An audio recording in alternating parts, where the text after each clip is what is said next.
Well, hi there. Hi, Robert. Welcome to another edition of Cambridge Inside Out. Yeah, I guess And I'm not on there. Just this, so far, I guess I don't see me. I You- see you, so I I think you're know, but fine. Okay. right, but we usually, oh, that's true. We can't see each other the way it finally shows up. You're All right. right. So anyway, for those who are watching this Yeah.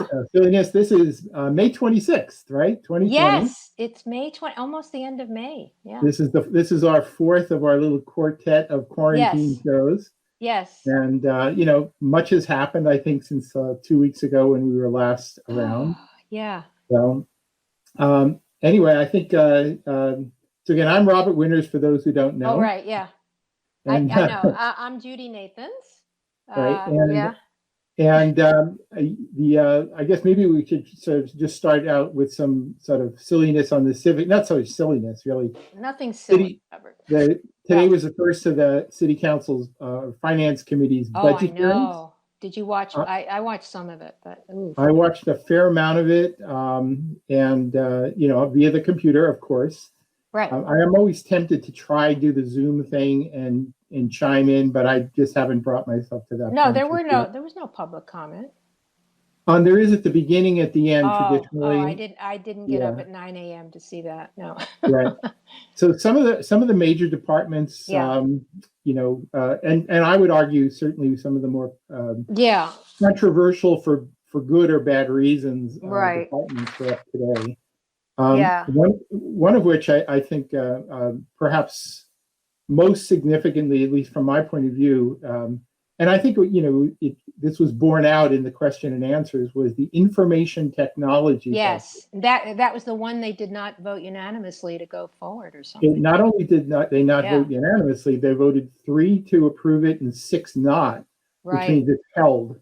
So it is not forwarded to the full city council with Right. a positive recommendation. And I think for anybody who's been following what we've had to say or have been following much of what some of the political people have been saying, at the heart of it, unless I missed something, was the position where the city stands as far as Municipal. possibly moving Oh, on municipal broadband. yeah. Right.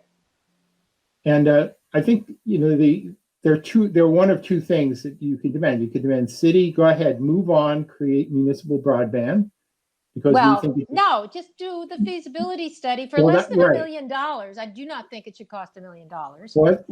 That's what I mean. Right? There were two things you could do. One is you could Yeah. just move. The other one is do what everybody's been really asking, which is to do this feasibility study. Right.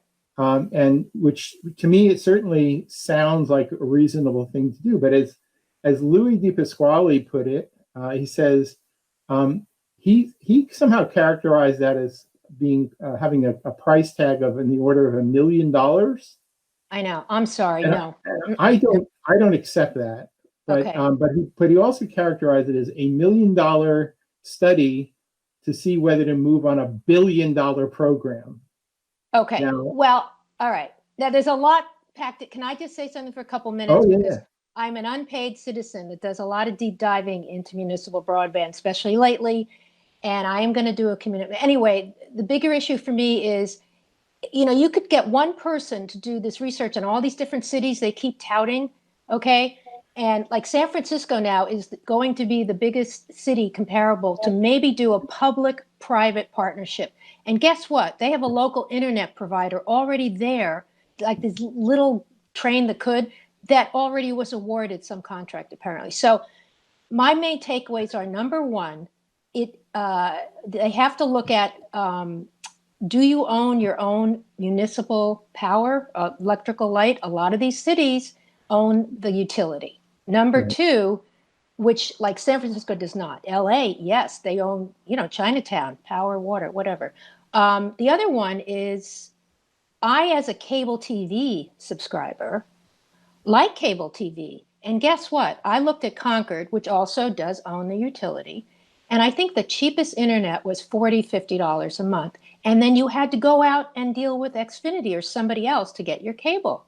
So Right. I'm just saying, and I'm not saying that we shouldn't do anything, but let's get a consultant to compare all these different cities that they keep touting that have made their money back. I mean, Patty Nolan said that, and Louis countered her. And there are sources out there that have both sides to it. I don't think anyone's completely paid back and it could cost $1 billion if you're talking about LA or I don't know. I'm just saying, do a study. It shouldn't cost $1 million. That's all. I would be happy with a study just to get some clearer view of what the Exactly. costs actually are. Right. I mean, when the original broadband task force went about their business, they were putting dollar figures on the order of 180 to million, 180 right? million, Right. something in that order. And that So was like working with another partner. No one's saying you have to do this yourself.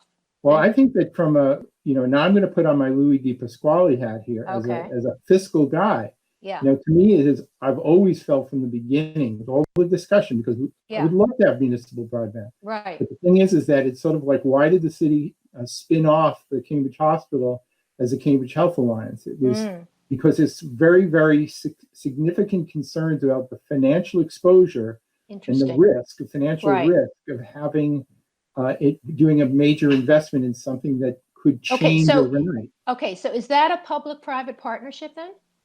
In a way, yeah. I mean, the thing is, the city manager still manages to be in the position of appointing a lot of the members of the board of trustees of the Cambridge Health Alliance, so that in principle we have some control.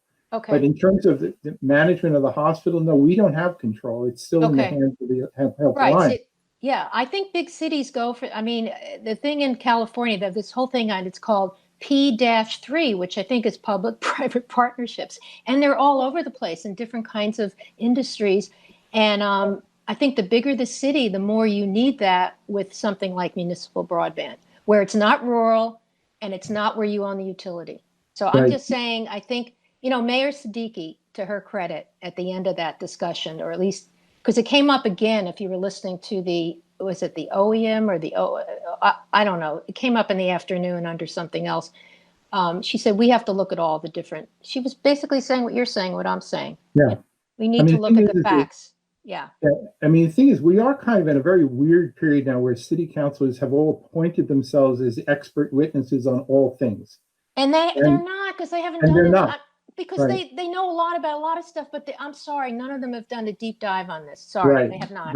But as soon as let's say two or three councilors start presenting themselves as the world's experts on everything, I know it's almost a competition for other councilors to try and compete with that. No, I shall be the great expert on all things. Yeah. Maybe I'm not trying to in any way suggest that city staff is expert in all things. But the tradition always was, and it's the way it's supposed to work in a city manager form of government, is that you have to have a little bit of trust in the city staff. Now, is there a question about that? Yes. Is it warranted to trust city staff? I think, that's if not, then that's a pretty serious question. Yeah. I'm very curious. The city manager and Lee Gianetti were very much seem eager to want to actually go before a city council committee, should they ever start meeting again, to actually lay out the reasons for their thinking. Well, this whole digital equity study. Now, this is the first that he's saying that 96% of people have internet access, or that they sent out a letter to people. I didn't get anything. I don't remember signing anything. What I believe they did is they did a survey, but and it's a randomized survey, because he claimed it went out to everybody, a mailing. I don't know. I'm gonna go back and look at that. But but the thing is that if they can make a case that in fact, if the issue really is internet access, and that there are ways of doing that with far less for people that really need it. Although, let's face it, we do need competition. I agree. I would like some competition. Yes. We only have that's the other problem we have. We only have Comcast. Right. So I'm very much willing to hear what they have to say. And if they can basically make a case that they can address the so-called digital divide or digital equity, or whatever today's fashionable phrase is. Yeah. And they can do so in some way that does not involve getting into the hardware business, or partnering up in the hardware business of restreaming the city in some other way. I would like to hear how they think that can be done. Right. I mean, obviously, the city buildings are connected. They have fiber. And so-called the housing projects are, but that doesn't work. So I think they need to work on that level. And I want to see people that really can't afford it to do it. Because I would suspect that a lot of people in Cambridge can afford and they may be grown about it, but they can afford $70, $80 a month if that's all they want for Hey, high I speed. don't know. You I don't know, know how much it costs to own a cell phone because, as you well know, I'm exactly. the Right. one You don't person know in the city that exactly. doesn't People have are one. paying at least that for their cell phone. Right. So I'm So just saying, to offer it, I do think, I mean, I think that's where San Francisco is at right now. They started out saying they wanted a whole thing for the city, but I think that what I can see is that they're focusing on public housing. So I'm going to get more information as my unpaid citizen. I will do that. But, I think we need to do these things. Yeah. just to that point about they seem to be focusing just on providing it to public housing. I think that's great that they want to do that. But if there's any one single thing that really does concern me about the way the city operates at the city council level, I know what they you're have saying. Yeah. every imaginable concern It's only for a people in certain need. segment. But right. But the thing is that if there's 100,000 people, they're not all living in public housing. They're No, not I all agree. I didn't mean to say that they only should do. I just meant that you start at a level where find out where the need is. Okay. And then, yes, we do need to have plug the holes. competition. We do need to have another, because a lot of people don't want cable TV. I understand that. They just want a high speed connection. But I'm just saying we just need to look at all these other places that we keep touting as let's be like them. And it's just, you got to look at the details. You really do. Well, actually, on that let's be like them thing, that's yet another issue. Uh-oh. Kind of another big issue spikes? that's been floating around, right? Yeah. And I think if I can remember how we actually do this, I'm going to actually switch. You go to present, right? Present. Yeah, I'm actually going to switch to a little window here right now. Okay, right. Okay. So are we seeing this? You're presenting. Yeah, there we go. All right. So that's my photo. Yes. Okay. It's probably an unfair. I mean, this was at 4:00 on Sunday, so it's not that full. Although there's a lot of site, So I don't know what it was like at noon or 1 or 2. Well, the point I was going to make about it was this: is that I was when I was seeing this and various photos from city councilors and others. Were they showing photos? Well, I just want to show at least this one here. Just touting the success or whatever of the opening or the reopening of Riverbend Park, right? Riverbend Sunday. Right. So which is just every other Sunday during the summer months, or every Sunday. It's every Sunday from April, the end of April to beginning. Exactly. Right. Now the thing is, the big concern that was expressed by the city manager and others, public health officials, was that if we open it up, there's going to be massive crowds, massive crowds that it'll be an attractive nuisance, and then that'll be self-defeating. And it is. I don't think it is. Right. So, but people looked at this image and they interpreted. They said, "Okay, see, he was wrong." But the thing is, there's another interpretation I would also make. Yeah. Which is that except for the cyclists, because I'm sure it's luxurious for the cyclists. Well, that's what I used it. Yeah. Right, but in terms of just the number of people that I've seen in every single picture of Riverbend Park, was that in fact virtually everybody would have been accommodated on either side of the road previously, even if they hadn't closed the road down. It wasn't. Right, but this is. I mean, this is just returning to something we used to have. It's not like we're trying. And I think that they really need to continue this indefinitely. Right. If the point that they're primarily trying to make here is that this was a necessity for social distancing, I think they've not made that case at all. No, they have not. No. Right. I mean, I went on the other side when I approached this and I was walking to meet someone. I didn't want to deal with cyclists, so I walked on the other side, which was just as well. I mean, or I could have walked on the grassy part, which is very wide, to the left of that.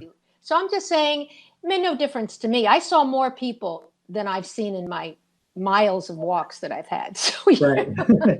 Right. So to me, the significance of the images is really that we are returning some of our traditions that we like having. So it's more, to me, it represents more of a return to normalcy, rather than a boon to social distancing. You're right. You're absolutely right. Yeah. But again, on the theme of sort of comparing, whether we're talking municipal broadband, comparing Cambridge's situation to others, there's a parallel here with people. It seems like every time I heard a city councilor arguing why we should either shut down Memorial Drive or close down other streets, they'd say, "Well, look what they're doing in Seattle." or look what they're doing Oh, in I know. It's San always Francisco. Seattle. Well, Right, it's always these other, progressive types. right. Or they would listen, they'd say Or New York. Yeah. they're New York, planning to shut down 40 miles of streets in New yeah. York. Yeah. Well, I started actually looking at the Yeah. particular streets. Oh, you did? And, Okay. and I'm primarily doing it to kind of just to make a point about Yeah. the fact that if you shouldn't compare apples to oranges. No. If you actually look at the streets, like for example, in our neighbor Arlington, now I'm not going to say all such streets, but when they said They're very wide streets. right, well, the ones that they said these ones are going to be closed. Where were they? They were very low traffic. Right. Every house had a driveway.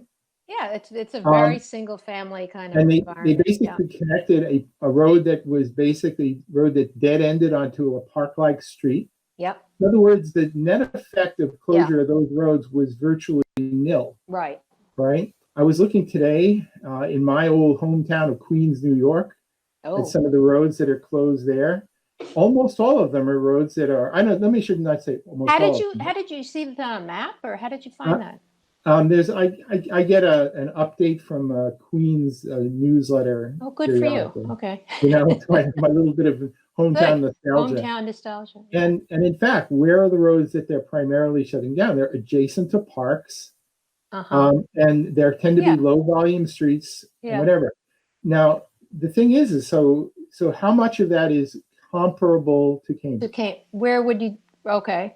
All right. So the thing is, if you said, well, let's first start by ceasing traffic, or saying abutters only on ones adjacent to parks. Well, what are we going to do? That I don't think you can close Garden Street, Massachusetts Avenue, Waterhouse Street around the Cambridge Common. No. Right? Maybe Waterhouse Street, except the buses use that. Do they use Waterhouse? Yeah. Oh. But the thing is, maybe you could make the case of Memorial Drive, right? I mean, it abuts the Charles River. During the week? Well, see, that's where I disagree. Come on, that's a major thoroughfare. No, where are those cars going to go? They're going to go through Cambridge or something. Exactly. But the political people are all touting the experience from other cities without actually looking at the street grid of Cambridge and seeing what's comparable. Yeah. I am very interested to hear what they're apparently going to address this Thursday at a special city council meeting. Right. It's Thursday. I thought it was Wednesday. I think they changed it, but it's Thursday. Patty Nolan said it was Wednesday at 3. That's where I got the Thursday at 2. Right. Yeah. Okay.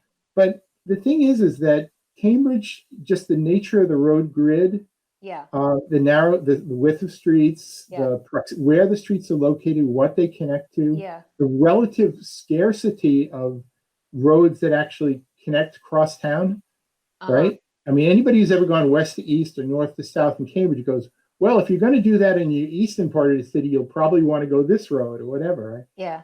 So certain roads, you just are you can't compromise them. I'm sure there are plenty of streets in Cambridge Port, for example, that could be turned into shared streets, slow streets. In Cambridge Port? Where you could park, you could go on and drive slowly to park, which is what they're doing in many of the New York streets, by the way. They're not shutting them down. They're basically saying, if you live here, okay, but you got to go at 5 miles an hour just to get to your driveway and park your car. And if you're making a delivery, yes, you can do that too. So they're not absolute cessation of motor vehicles. It's just that you can't go racing through like a crazy commuter, So anyway, the point I was just making is that when I hear all these statements, these grandiose statements being stated by city councilors, they're all based on false comparisons. I hope they can find a few candidates for some streets which can be made available, because maybe that's a good idea, even if we weren't having this virus and a pandemic. Yeah. Right? It might just be a good idea. I mean, Dennis Carlone and others talked about neighbor ways and shared streets. Yeah. I think there are some good ideas out there, but let's not saying that we're doing this out of a public health need. Let's do it because maybe it's a good idea. No, I mean, I've seen, like I said, I saw more people Sunday than I've seen in 2 months when I'm walking out. And I put on, 60, 70 miles a month, just walking, jogging. And I live near the river. So I just don't have an issue, but that's me, I have some concerns about commercial districts. a lot of ideas are being floated now about shutting down some streets in commercial districts so that restaurants can do a lot of outdoor seating during the summer months so they can survive financially. I mean, indefinite, I mean, just temporarily? I think temporarily, but Well, I could see it temporarily, but. Right, but I'm sure that if something works reasonably well, even if it's done in an emergency, others will continue to say, "Hey, let's continue." But you're not going to have outdoor seating, Robert, in November through the winter. So no, you're not. But the thing is that so you could, for example, close down a street. I heard somebody was talking in Harvard Square area shutting down Arrow Street, which is an inessential street. You don't need Arrow Street to get where you need to go, right? Could there be a street, maybe Dunster Street? I don't know. Somehow I think not. Could you close Church Street, for example? But this benefits primarily restaurants and businesses that are on those streets, and that's not everybody. My hair salon is on Arrow. But there you go. Well, but I usually walk there. And she's opening up and I'm getting my hair done this Saturday. Yay! We can do it out in the street. We have to go real cheap thrills, right? Yeah. But anyway, I think there are a lot of good ideas that should be explored here in terms of lane reductions, street closures, and whatever. But the thing is the comparisons seem to be driven more by agendas than they are by reality. So I'm very eager to hear what Joe Barr and Luigi Pasquale and everybody really have to say about this. Have you heard anything about Brookline closing streets? Some, but I don't know how much or where. And again, as I say, like with Arlington, if you look at the particular streets they were closing, they were not high impact. No, I know, I understand. Yeah. Mm-hmm. Yeah. So, I think Cambridge is just by its nature kind of a difficult place to do those sorts of things, but not impossible. Right. I think there's some of the streets out in West Cambridge where you could probably close down a street or two and everybody go, oh, this is great, Washington Ave, Avon Hill. Yeah, there's no traffic going up there. They all driveways. They can just get exactly. Yeah. So anyway, it'll be interesting, but I did think it was an interesting experiment to see how Riverbend Park worked. Yeah. And again, the sky didn't fall, so I think that's reassuring for most people, no matter where you come from. And they probably could have done it sooner, but hey, it's not like you couldn't go anywhere. All right. Exactly. So we only have, let's see, I don't want to go be We aware. got about we have 4 minutes to go here. So there is that meeting. I guess it's a roundtable just on COVID, right? On Thursday at 2:00. Yeah. Yes, it's another meeting on updates, no public comment. But the thing is it's also, I think that it has at least been touted as a meeting where they would address certain things that have been these nagging things like the road issue and whatever. So it's all related. Yeah. Mm-hmm. Yeah. By the way, I noticed there, just in terms of the stats, that there were almost no new reported positive tests of coronavirus in Cambridge over the last 3 days. Oh, it's like 0, 1, and 0, but there were 4 more reported deaths. Yeah. Well, you have to be tested to be positive. I mean, you have to be tested to get a result. So it's all a question of how many people. I was expecting to see with the increased testing a sudden jump. So to me, I was really quite astonished. Well, it's just that they've had testing for quite a while now in a lot of places. But they were opening up new testing in Cambridgeport. Yeah, but that's only if you volunteer to get tested, right? Exactly. But the thing is that it's not like our numbers jumped, which was, I thought, very promising. Overall, Massachusetts, if you look at our numbers, if you look at John King's map, instead of elections now, it's all about COVID. We're green, which means that we're going down. We were steady, and now we're in the green. So I'm starting to feel encouraged by the numbers at long last. Me too. But I think it really all depends on just how steadfast people remain with face coverings and social distancing. Yeah. We have to do as individuals with freedom what they chose to do with authoritarian measures in Wuhan. Well, that's the hardest thing in those communities, in those countries that are much more aware of the whole and the community. They went along with things where Americans don't like to do that overall. In Wuhan, China, it's like they forcibly drag people out of homes. I know. So there's certain things that simply wouldn't go over here. I mean, we bitched and moaned about whether you should be allowed to we go without a mask in the middle of Library yeah, Park on Broadway, yeah, right? right. You know, in China, it's sort of like, nope, sorry, you're going, Right, you're going exactly. into Or quarantine. you're put away for, Yeah. until you get back. Yeah, it's Yeah. I mean, it's very discouraging for me to see some of the kind of the mass crowding happening out of the States. I think they'll have a price to pay for that, but I am starting to be encouraged what I see in Massachusetts. So let's just hope it. But I mean, yeah, we have one more minute, but I've been reading, well, everyone knows, that 80,000 people died of the flu in 3 months in 2018 in America. Yeah. So I think that if people were wearing masks then, and this is with a flu vaccine. So I'm just saying 98,000 right now, it's bad, but I think we're so overly cautious, which is great. That's right. I think it's going to encourage better habits going forward. I hope. I agree. I completely agree. Yeah. One theme that, that I will continue to harp on for the next year really is when bad things happen like this, what good things ultimately grow out of them. And whether it's better habits. Right. Right. I heard real estate values were jumping at 10 to 12% per year. Now they're maybe 2%.